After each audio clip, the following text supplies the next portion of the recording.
Okay, तो हम लोग कंटिन्यू करने वाले हैं। देखो, इंथैल्पी अपन डिस्कस कर रहे हैं। हेडिंग थी हमारी इंथैल्पी।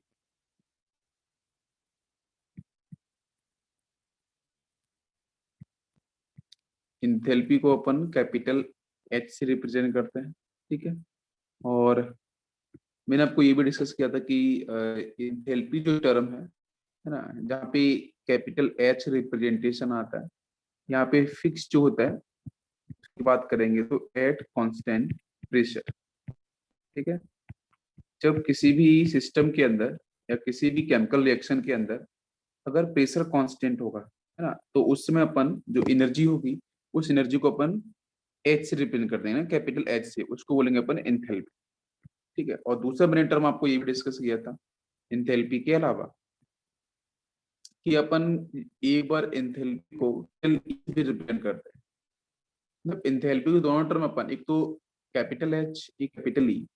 कैपिटल ई से जब रिप्रेजेंट करते हैं तो वहां पे ध्यान रखते हैं कि कांस्टेंट क्या होना चाहिए, वॉल्यूम, एट कांस्टेंट वॉल्यूम। जब किसी भी केमिकल रिएक्शन में, जो कोई जेई बी के स्टूडेंट्स हैं उनको भी समझ में आएगा अच्छे से, है ना, जो भी कॉन्सेप्ट अपन अभी डिस्कस करेंगे आपका लेक्चर में इवनिंग में लूंगा, ठीक।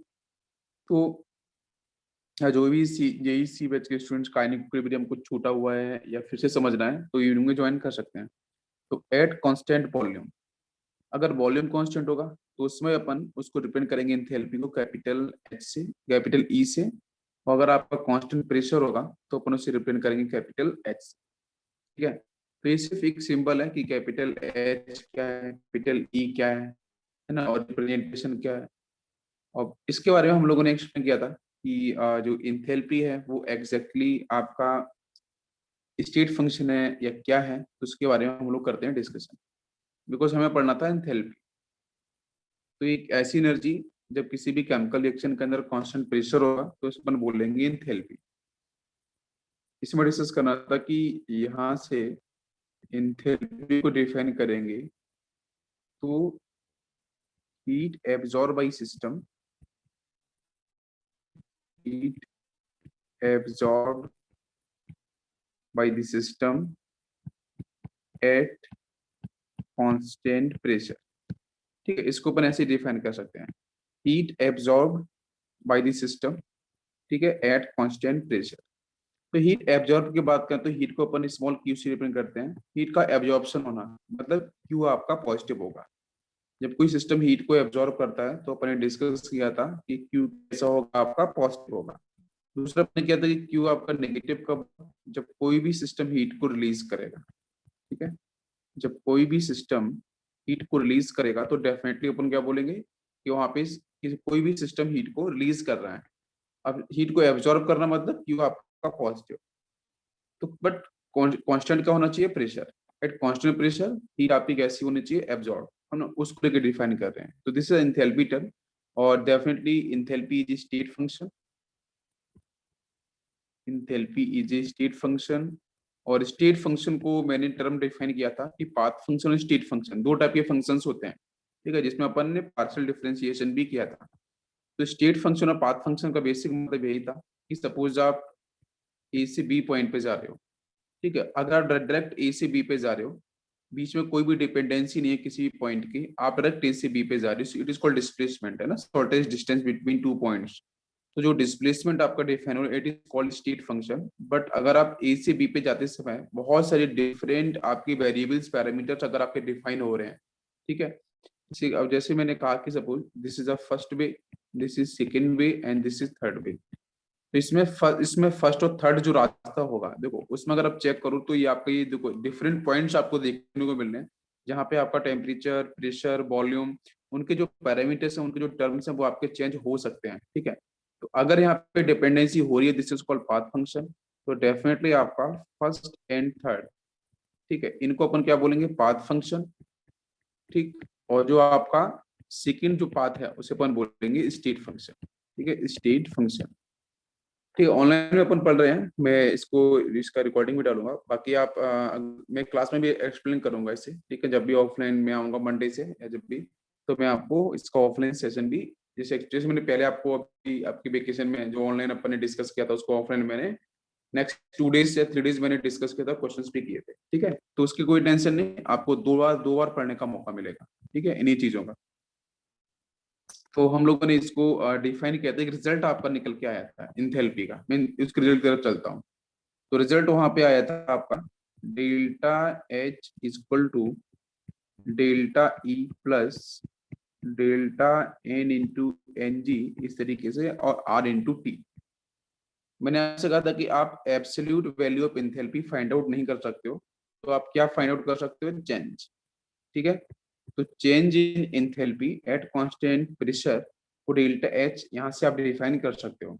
और बाकी यहाँ से जो डेल्टा एन जी क्या है, ये वो आपका जो इक्विलिब्रियम चैप्टर में पढ़ता है ना, डेल्टा एन जी, वही डेल्टा एन जी है। तो डेल्टा एन जी आपका है delta N g is equal to summation of number of moles of product side, ठीक है, number of gaseous moles of product side minus summation number of gaseous moles of reactant side। तो product side के moles में से अपन minus करेंगे reactant side के moles, ठीक है। तो वहां से आपको डेल्टा एन जी डिफाइन होगा, और फिर डेल्टा एन जी के बेस पे अपन डिसाइड करेंगे डेल्टा एच और डेल्टा ई की वैल्यू क्या होगी। तो अपन ने इसको भी डिफाइन किया था कि delta N G equal to 0 आता है, डेल्टा एन जी की वैल्यू 0 आएगी, तो उस केस में क्या होगा, delta H equal to delta E आपका बनेगा, बिकॉज ओवरऑल लास्ट का टर्म क्या हो जाएगा, 0। डेल्टा एन जी 0, तो आर टी भी आपका 0, तो इसलिए delta H equal to delta E. Second अपन ने टर्म यहाँ से डिफाइन किया था कि अगर डेल्टा एन जी जो है इसकी वैल्यू आती है greater than 0, delta N g if it is greater than 0, तो ऑब्वियसली जो रिजल्ट होगा फाइनल डेल्टा एच ये ग्रेटर हो जाएगा आपका डेल्टा ई से। और सेम अपन थर्ड पॉइंट को भी डिफाइन कर सकते हैं कि अगर डेल्टा एन जी जो है delta N g it is less than 0, अगर उसकी वैल्यू 0 से कम होती है, तो उस केस में आपका यहाँ पे ये वैल्यू अगर नेगेटिव में आती है, तो नेगेटिव पे आने पे ये डेल्टा एच आपका कम हो जाएगा और डेल्टा ई की वैल्यू क्या होगी, अधिक। तो उस केस में बोल सकते हैं कि delta H it is less than delta ई। तो कुछ ये बेसिक 3 रिजल्ट्स है ना, इनको आपको ध्यान रखना था।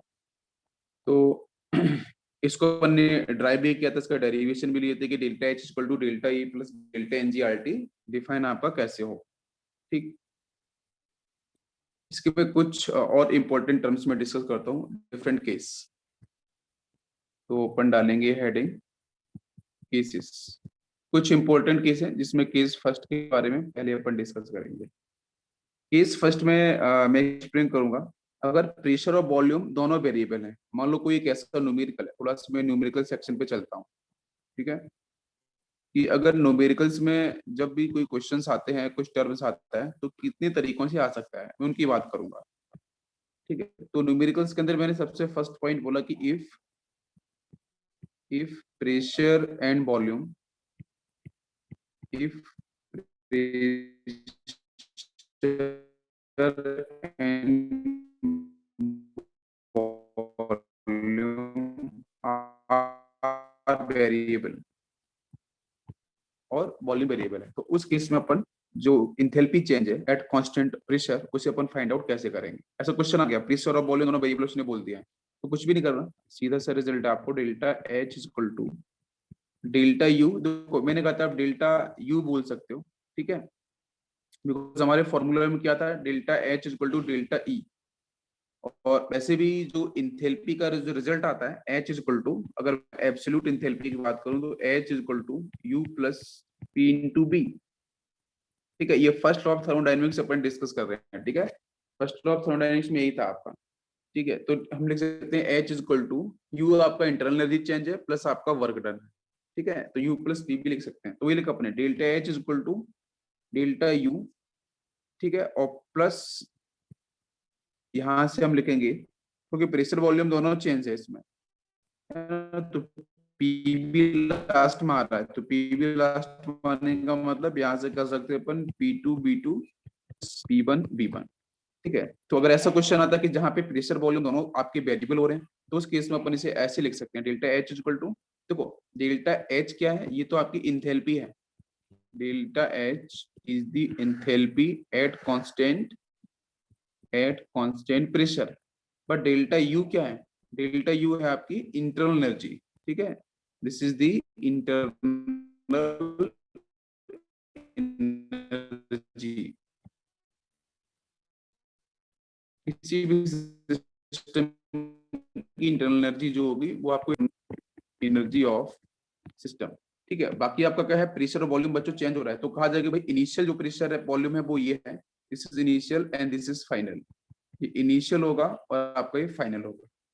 तो बहुत ही ईजी है, आप ध्यान रखो अगर प्रेशर वॉल्यूम चेंज हो रहा है तो अपन इंथैल्पी चेंज कैसे निकालते हैं। बिकॉज देखो एब्सोल्यूट इंथैल्पी निकालना डिफिकल्ट है, बिकॉज बहुत सारी एनर्जी ऐसी होती है जिसका जो नंबर होता है, जो वैल्यू होती है बहुत ही स्मॉल होती है, तो उसको आप ऐड नहीं कर सकते हो।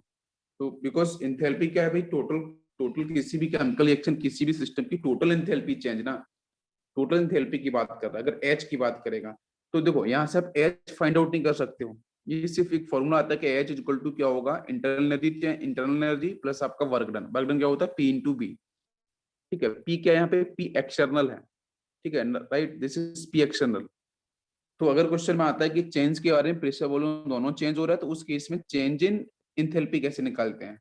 एब्सोल्यूट इंथैल्पी निकालते हैं, मतलब कैपिटल एच नहीं निकालते हैं, लेकिन डेल्टा एच निकाल सकते हैं। ठीक है, डेल्टा एच मतलब चेंज इन इंटरनल या फिर change in enthalpy. Change in enthalpy at constant pressure निकाल सकते हैं, बट एब्सोल्यूट फाइंड आउट नहीं कर सकते हैं। तो इस रिजिड फॉर्मूले को अपन लगा सकते हैं।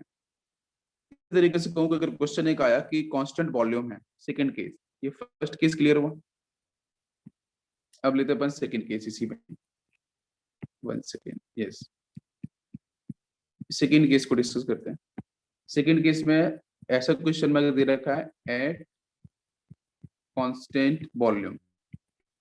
ठीक है, अगर वॉल्यूम कांस्टेंट है, ठीक, वॉल्यूम कांस्टेंट है, तो हम इंथैल्पी चेंज कैसे फाइंड आउट करेंगे। तो उस केस में आएगा delta H is equal to delta U plus, यहां से वॉल्यूम कांस्टेंट है, यस बी रखेंगे, बाकी आपका डेल्टा पी। ठीक है, इस तरीके से, बिकॉज हमारे पास फॉर्मूला था आपका H is equal to U plus P V, absolute का H is equal to U plus P into V, ये हमारे पास फॉर्मूला था। जिसके बारे में चेंज बोलेगा उसको अपन फॉलो, उसको अपन डेल्टा लिखेंगे। ठीक है, ये दोनों फिक्स हैं, डेल्टा एच और डेल्टा यू। बाकी यहाँ पे देखो, जब मैंने कहा था प्रेशर वॉल्यूम दोनों चेंज हो रहे, तो डेल्टा पी और डेल्टा बी आया था, तो P two V two minus P one V one किया था। बट अपन ने कहा कि सिर्फ यहाँ पे कांस्टेंट कैसा है, वॉल्यूम, तो ये वॉल्यूम कैसा रहेगा, कांस्टेंट, तो सिर्फ चेंज क्या होगा, प्रेशर। तो इस केस में अपन बी इंटू डेल्टा पी लिख सकते हैं। ठीक है, तो बिल्कुल डायरेक्ट आपके फॉर्मूले बेस्ड भी क्वेश्चंस आते हैं आपके। ठीक है, जेईई मेंस में एडवांस के भी क्वेश्चन यहीं से रिलेट होते हैं, उनकी भी प्रिपरेशन अपन करेंगे। ठीक है, एक बार ये पूरा सेक्शन खत्म हो जाए, फिर भी अपन काफी सेक्शन एडवांस के भी यहाँ पे कवर करते चल रहे हैं। नेक्स्ट बात करेंगे थर्ड पॉइंट। अगर मान लो क्वेश्चन में कांस्टेंट प्रेशर है, आप इस इक्वेशन को लिख सकते हो। मैंने कहा कि क्वेश्चन के अंदर कांस्टेंट प्रेशर है, इफ कांस्टेंट प्रेशर, तो अगर कांस्टेंट प्रेशर दे रखा है तो आपका delta H, change in enthalpy कैसे करेंगे फाइंड आउट। यस, तो delta H is equal to delta U plus, pressure constant तो वॉल्यूम चेंज होगा, तो अपन पी रखेंगे कर देंगे आप V two minus V one. यहाँ तक क्लियर हुआ। तो मैंने टोटल 3 केस डिस्कस किए, तीनों केस में यही 3 केस बनते हैं न्यूमेरिकल्स को लेके। ठीक है, एंथैल्पी चेंज में फर्स्ट बनता है कि प्रेशर वॉल्यूम दोनों वेरिएबल है। ठीक है, तो P2 B2 minus P1 B1। अगर सिर्फ कांस्टेंट वॉल्यूम है तो आपका B इंटू डेल्टा पी, अगर आपका प्रेशर कांस्टेंट है तो P into B2 minus B1। तो डेल्टा पी है ना, डेल्टा पी को अपन लिख सकते थे यहाँ से P2 माइनस P1 ना, it is also correct, P2 minus P1 ऐसे भी अपन लिख सकते हैं। यस, ओके, नेक्स्ट अपन बात करेंगे, एक केस और बचता है, टोटल जो 3 केस हैं ये तो आपके बिल्कुल इजी थे, और फोर्थ केस भी बिल्कुल आसान से ही है, उस पर भी एक डिस्कशन कर लेते हैं अपन। Next one is fourth case.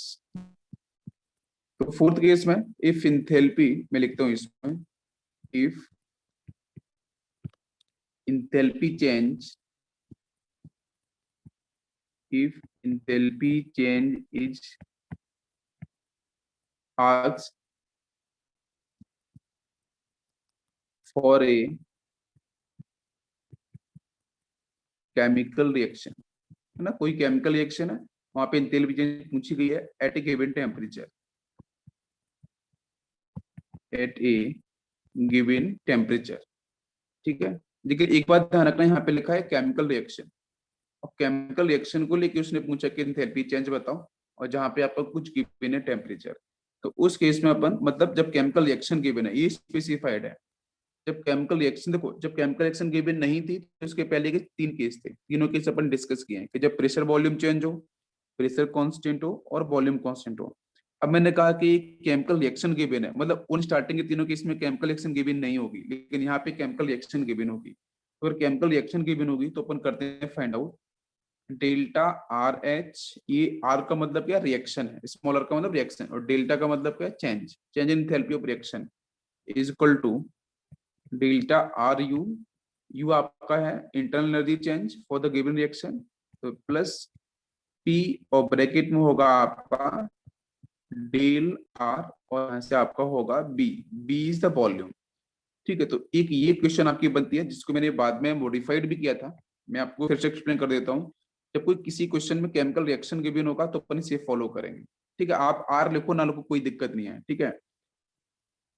तो यहाँ से आपका P और ब्रैकेट में आपका डेल आर इंटू बी। लेकिन क्वेश्चन में अगर वॉल्यूम, अगर सॉलिड और लिक्विड की वॉल्यूम की बात करें तो उसे करते हैं अपन निग्लेक्ट, जैसा अपन ने केमिकल इक्विलिब्रियम में किया था, इक्विलिब्रियम में भी करते हैं।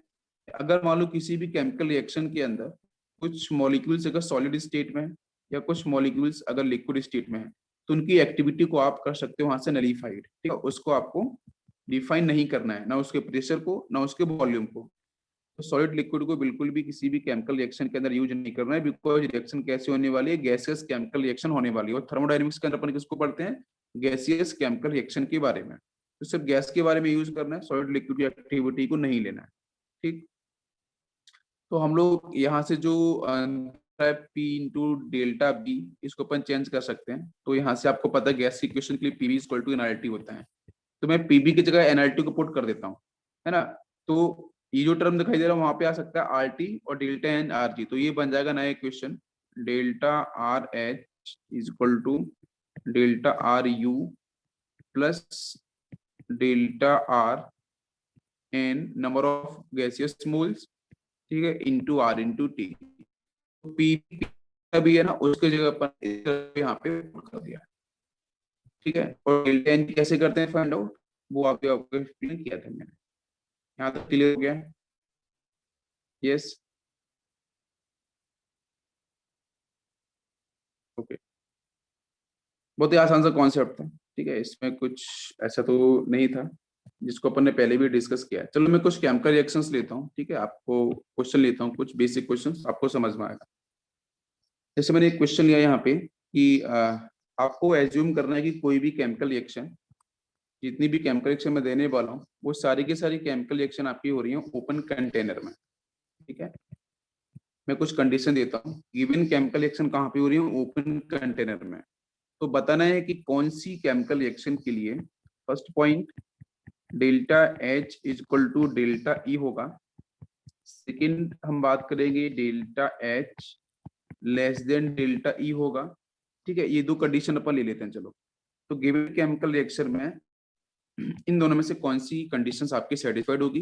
केमिकल रिएक्शन कहाँ पे हो रही है आपकी, ओपन कंटेनर्स में। तो लिखा अपन ने first chemical reaction H2 gas की फेज में है प्लस ब्रोमीन Br2 भी गैस की फेज में लिखा है। Single arrow, because open container है तो इक्विलिब्रियम आएगा नहीं, है ना, क्लोज कंटेनर में इक्विलिब्रियम आता है। तो यहाँ पे single arrow H2 plus Br2, यहाँ से फॉर्मेशन ऑफ 2HBr। ठीक है, और यहाँ पे लिखा हुआ है गैस। तो ये फर्स्ट केमिकल रिएक्शन है, इसमें आपको बताना है कि जो delta H is equal to delta E आएगा या फिर आपका delta H less than delta E आएगा। तो कैसे करेंगे फाइंड आउट, तो मैंने आपको बताया कैसे करना है। जब केमिकल रिएक्शन गिवन है उसमें डेल्टा एच की वैल्यू डिसाइड करनी है डेल्टा ई के साथ, तो आप फॉलो करो डेल्टा एन जी को। ठीक है, डेल्टा एन जी से रिजल्ट निकल के आएगा। तो हमने भी डिस्कस किया था रिजल्ट कि delta H is equal to delta E बोलो या से डेल्टा यू बोलो, बात एक ही है, plus delta N G R into T. यहाँ से डेल्टा एन जी को फाइंड करो और रिजल्ट को अपन ठीक करेंगे। Yes, delta N g is important. तो यहाँ पे कितने मोल्स हैं आपके प्रोडक्ट साइड, 2 मोल्स, और यहाँ पे कितने मोल्स हैं आपके, 2 मोल्स। इसका मतलब है कि डेल्टा एन जी की जो वैल्यू आएगी delta N G equal to आएगा number of gases moles of product side minus number of gases moles of reactant side. इधर भी 2 मोल्स है, यहाँ भी 2 मोल्स है, 2 माइनस 2 2 कितना आ जाएगा 0। यस, तो डेल्टा एन जी 0 और डेल्टा एन जी 0 आने का मतलब यहाँ पे 0 पुट करेंगे तो आपका delta H equal to delta E मिलेगा। यस, तो for this given chemical reaction जो डेल्टा एच की वैल्यू होगी वही डेल्टा ई की वैल्यू होगी और जो डेल्टा ई होगा वही डेल्टा एच होगा। क्लियर हो गया फर्स्ट केमिकल रिएक्शन। मैं सेकंड केमिकल रिएक्शन लेता हूँ, है ना, जरा आप उसका आंसर करना। सेकंड केमिकल रिएक्शन, एक कार्बन यहाँ पे सॉलिड है प्लस 2 मोल H2O, ये गैस की फेज में है और सिंगल एरो लेते हैं अपन, यहाँ से प्रेजेंट है 2 moles of H2 gas plus carbon dioxide gas. Reaction balance होनी चाहिए, ठीक है। बताओ इस गिवन केमिकल रिएक्शन के लिए डेल्टा एच और डेल्टा ई का क्या रिलेशन आपको मिलेगा। It's very easy.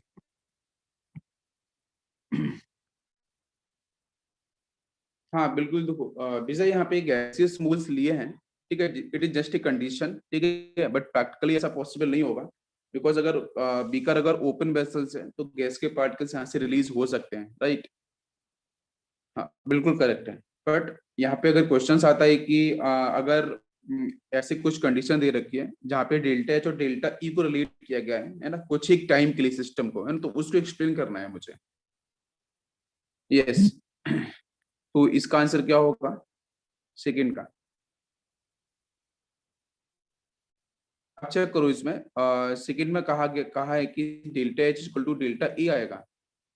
मैंने कहा था सॉलिड और लिक्विड की एक्टिविटी को नहीं लेना है, ठीक है, फर्स्ट पॉइंट तो आपको ये ध्यान रखना है। बाकी देखो इसमें कार्बन आपका अब चेक करो number of gaseous moles product side कितने आ रहे हैं। तो प्रोडक्ट साइड में आपकी एक तो 2 मोल्स हैं किसका, हाइड्रोजन गैस के, और 1 मोल्स है CO2 गैस के, तो 2 + 1 कितना हो गया 3 मोल्स हो गया आपके प्रोडक्ट साइड, है ना, गैसियस मोल्स के। बिल्कुल सही। आप चेक करोगे इस साइड में तो यहाँ पे कितने मोल्स हैं, 1 mole of CO2, 2 moles of H2 gas, तो कितना हो गया 2 + 1 3 मोल्स गैसियस मोल। यहाँ पे सॉलिड को नहीं लेना है, कार्बन को हटा दो, तो यहाँ पे कितना है 2 मोल्स, तो 3 मोल्स इधर है 2 मोल्स इधर है, तो इसका मतलब डेल्टा एन जी कितना होगा 3 - 2, 3 - 2 का मतलब 1 आपको मिलेगा। तो यहाँ से आपको 1 मिलेगा, तो 1 मिलने का मतलब डेल्टा एन जी की वैल्यू की तरफ चलते हैं। तो फॉर्मूले में हमारा क्या था, फॉर्मूला था आपका delta H is equal to delta E plus delta N G R T. इसमें एन जी की वैल्यू बच्चों 1 आ गई है ना, पॉजिटिव आई है, तो इसका मतलब ओवरऑल ये पूरी वैल्यूज एक साथ होगी जो बेटा रिप्रेजेंट कर रही होगी डेल्टा एच को। इट मींस इस केमिकल रिएक्शन के लिए जो डेल्टा एच की वैल्यू होगी it is greater than delta ई, तो दिस इज आंसर, ठीक है। तो डेल्टा एच की वैल्यू हमेशा क्या होगी, ग्रेटर देन डेल्टा ई निकल के आपको आएगी। क्लियर हो गया यहाँ पे। एक सेक्शन अपन और लेते हैं इसी को समझने के लिए। नेक्स्ट सेक्शन लेता हूं मैं थर्ड केमिकल रिएक्शन लिखी मैंने यहाँ पे PCl5, ठीक है, सपोज इट इज गैस, और यहाँ से लिखा अपन ने PCl3, ये भी गैस की फेज में प्लस क्लोरीन गैस। चलो आंसर करो, मैं कुछ और केमिकल रिएक्शन लेता हूँ। फोर्थ रिएक्शन ले अपन ने 2 मोल्स ऑफ कार्बन मोनोऑक्साइड, ये गैस की फेज में, प्लस ऑक्सीजन O2, ये भी गैस की फेज में, और यहाँ से बना आपका 2 mole of CO2, it is also in gaseous phase. इसके लिए डेल्टा एन जी क्या होगा। नेक्स्ट फिफ्थ केमिकल रिएक्शन लिखा अपन ने मीथेन CH4 गैस की फेज में, प्लस 2 मोल्स ऑफ ऑक्सीजन, यहाँ से CO2 गैस की फेज में, plus 2 moles of H2 liquid phase में, है ना, लिक्विड को नहीं लेना है। नेक्स्ट रिएक्शन लेते हैं CaCO3, ये सॉलिड फेज में है, then formation of calcium oxide, it is also solid, plus carbon dioxide, ये गैस की फेज में है। सेम अपन बात करेंगे एक रिएक्शन और इसी के अंदर लिखा अपन ने H2 इज ए लिक्विड, यहाँ से एक single arrow, then formation of H2 gas plus half moles of O2 gas, ये इलेक्ट्रोलाइसिस प्रोसेस है, ठीक है। जब वाटर मॉलिक्यूल से H2O2 बनाते हैं तो करंट इलेक्ट्रिसिटी पास कराते हैं, तो उस केस में आपको देखने को मिलता है, ठीक है। एक लास्ट रिएक्शन लिखिए अपन ने कार्बन मोनोऑक्साइड, ये गैस की फेज में है, ठीक है। देन हाँ, इस जितनी भी केमिकल रिएक्शन है सभी के लिए डेल्टा एच और डेल्टा ई की वैल्यू को रिलेट करना है। ठीक है, yes. Half moles of O2 gas, क्योंकि जो पढ़ा है ना उसको प्रैक्टिस करना थोड़ा सा जरूरी है। यहाँ से आपका CO2 ये गैस। चलो देखते हैं है ना किसके लिए कौन सा आंसर आपका आएगा। तो फर्स्ट केस में है PCl5, ये इसके मोल्स कितने हैं 1 मोल्स। यहाँ पे ओवरऑल गैसेस मोल्स कितने हैं 2, तो 2 - 1। इस रिएक्शन के लिए क्या होगा डेल्टा एन जी 2 - 1, मतलब 1 प्लस निकल के आएगा पॉजिटिव में 1, तो इसका रिजल्ट क्या होगा डेल्टा एच फर्स्ट रिएक्शन के लिए delta H is greater than delta ई, है ना। फर्स्ट के लिए आंसर हो जाएगा। सेकंड केमिकल रिएक्शन के लिए चेक करेंगे। सेकंड केमिकल रिएक्शन में आपको दिया है यहाँ से नंबर ऑफ गैसियस मोल्स कितने हैं इन रिएक्टेंट साइड, तो आपको हो जाएंगे 3 मोल्स। 2 यहाँ पे है और 1 यहाँ पे होगा, 2 + 1 3 मोल्स। यहाँ कितने हैं 2 मोल्स, तो इसका मतलब यहाँ से होगा 2 - 3, तो यहाँ से मिल जाएगा -1। तो -1 मिलते ही यहाँ से आपको पता चलेगा कि सर डेल्टा एच की वैल्यू जो होगी वो लेस देन डेल्टा ई हो जाएगा। ठीक है, delta H less than delta ई। नेक्स्ट नेक्स्ट रिएक्शन की बात करते हैं, फिफ्थ रिएक्शन की। मीथेन CO2, ये भी गैस की और ऑक्सीजन गैस की फेज में है, तो ये देखेंगे यहाँ से इसके मोल्स कितना है 1, इसके मोल्स कितने हैं 2, तो कितने हो गए 1 + 2, ये हो गया आपके 3। इधर 3 मोल्स मिलेंगे। और यहाँ पे वाटर मॉलिक्यूल्स लेना नहीं है बिकॉज इट इज लिक्विड। यहाँ पे कितने मोल्स मिलेंगे आपको 1 मोल्स। तो आप चेक करो 1 - 3 तो -2 मिलेगा, -2 मिलते ही same result delta H less than delta E मिलेगा। नेक्स्ट देखो इस रिएक्शन के अंदर CaCO3 सॉलिड है, कैंसिल कर दो। कैल्शियम ऑक्साइड सॉलिड है, कैंसिल कर दो, सिर्फ बचा है CO2 गैस। तो क्या करेंगे, इसके मोल्स कितने हैं 1 और ये कितना होगा इधर 0, तो 1 - 0 तो कितना आएगा 1, तो यहाँ पे 1 निकल के आएगा। इसका मतलब delta H greater than delta E होगा। लास्ट सेक्शन की बात करते हैं, वाटर मॉलिक्यूल्स कैसा है, लिक्विड स्टेट में है, नहीं लेना है। ठीक है, बिकॉज वो लिक्विड में है। तो इसके मोल्स यहाँ पे इसके 1 मोल्स है, यहाँ पे इसके हाफ मोल्स हैं, तो 1 + हाफ इन दोनों को अपन ऐड करेंगे। ठीक है ना, 1.5, तो 1.5 माइनस करेंगे इधर, इधर देखो 0 होगा, 1.5 - 0 करेंगे तो कितना आएगा 1.5 आएगा। इसका मतलब क्या होगा कि वैल्यू आपकी ग्रेटर देन 0 आ रही है, मतलब डेल्टा जो एच होगा वो ग्रेटर देन डेल्टा ई हो जाएगा। लास्ट केमिकल रिएक्शन की बात करें तो यहाँ पे आप चेक करो कि देखो CO क्या है 1 मोल्स है, हाफ मोल्स आपका ऑक्सीजन है, इधर कितना है 1 मोल CO2 है, sorry this is 1 mole CO2 actually. ठीक है, कार्बन 1 मोल CO2 कितना होगा आपका, तो ये 1 में से 1 कैंसिल, तो बचेगा आपका कितना, यस लास्ट केमिकल रिएक्शन के लिए 3/2।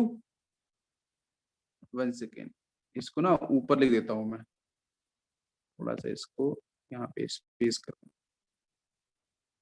तो ये रिएक्शन से आपको डेल्टा एच और डेल्टा ई का रिजल्ट आपको निकलना यहाँ से आ रहा होगा, बिकॉज गिवन केमिकल रिएक्शन में डेल्टा एच और डेल्टा ई कौन ग्रेटर है ना, डेल्टा एन जी कहाँ पे कितनी आने वाली है ना, वो आपको एटलीस्ट एक बार पता होना चाहिए। यस, तो ये आपका हो जाएगा यहाँ से कितना 1 माइनस ये वाला 1 माइनस और इधर 1 + 1/2। ठीक है, इसको अपन को माइनस करना है, तो ये 1 से 1 कैंसिल हो जाएगा, तो बच्चों यहाँ पे आएगा माइनस में 1/2। नेगेटिव में आ रहा है, और नेगेटिव आने का मतलब delta E is greater than delta H. Yes, तो कोई भी गिवन केमिकल रिएक्शन है उसके लिए आप बहुत ही आसानी से सॉल्व कर सकते हो। जैसे मैं एक क्वेश्चन और लेता हूँ इसी के ऊपर प्रैक्टिस के लिए।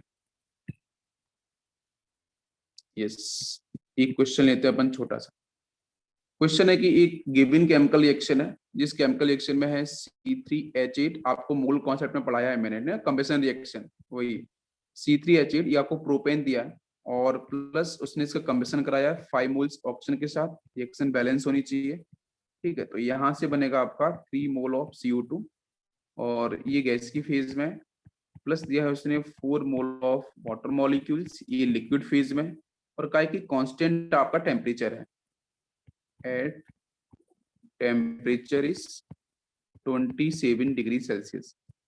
तो टेम्परेचर आपका है 27 डिग्री सेल्सियस, और उसने पूछा कि रिजल्ट आप मुझे बताओ कि डेल्टा एच माइनस डेल्टा ई, डेल्टा एच माइनस डेल्टा ई का रिजल्ट क्या हो। समझ में आया, तो अब डेल्टा एच और डेल्टा ई आपको देखते ही समझ में आना चाहिए कि सर यहाँ फॉर्मूले के बारे में कुछ बात करी जा रही है एंथैल्पी को लेके, और उसकी ऑप्शंस भी हैं। फर्स्ट ऑप्शन है आपका R into T, second option है आपका 3RT, और थर्ड ऑप्शन है -3RT, एंड फोर्थ ऑप्शन है आपका यहाँ पे दिस इज -RT। टोटल मिला के आपको 4 ऑप्शंस दिए हैं। तो कौन सा ऑप्शन ऐसा होगा जो इस गिवन केमिकल रिएक्शन के लिए एट 27 डिग्री सेल्सियस पे डेल्टा एच माइनस डेल्टा ई का रिजल्ट आएगा? तो शुभम का आंसर आया -3RT, बिल्कुल सही आंसर है। तो कोई ऐसा भी क्वेश्चन है, बहुत ही इजी सा है। आप क्या देखोगे यहाँ पे कि वही फॉर्मूला आपका आता है कि sir delta H is equal to delta E minus delta N G R into T. ठीक है, यहाँ तक क्लियर हो रहा है सभी को? प्लस डेल्टा एनजी आर, हाँ yes yes it is correct, बिल्कुल सही। This is plus delta N G R T ना, ये आपका फॉर्मूला रहता है। अब इसमें चेक कर लो आप, यहाँ से अगर आप देखोगे तो इधर कितनी सी सब गैस की फेज, यहाँ पे लिक्विड है तो इसको हटा दो आप पहले, तो वाटर मॉलिक्यूल्स लिक्विड है तो इसे कैंसिल कर दो। यहाँ से कितने मोल्स हैं? 3 मोल्स। यहाँ से कितना मोल्स होगा? 1 + 5, यहाँ से होगा 6 मोल, तो 3 - 6 करेंगे तो -3 आएगा, राइट? तो डेल्टा एनजी की वैल्यू कितनी? -3 आ रही है। तो यहाँ से आ जाएगा डेल्टा एच, और डेल्टा ई को इधर शिफ्ट कर दो, बिकॉज रिजल्ट में पूछा है कि इसका सब्ट्रैक्शन बताओ। तो delta H minus delta E is equal to, ये माइनस में 3 × RT, तो कौन सा ऑप्शन हो जाएगा? -3RT। -3RT कौन सा ऑप्शन है? Third option. तो इसका थर्ड ऑप्शन क्या हो जाएगा? करेक्ट। क्लियर हुआ यहाँ पे? यस। नेक्स्ट इसके न्यूमेरिकल्स हैं, वो अपन ग्रुप पे डालेंगे, और बाद में मैं ऑफलाइन के अंदर बिल्कुल सबको डिस्कस करूंगा, ठीक है? नेक्स्ट पॉइंट आपका आएगा हीट कैपेसिटी। हीट कैपेसिटी, ठीक है, ओके। तो हीट कैपेसिटी को पढ़ेंगे अपन नेक्स्ट कल, ठीक है?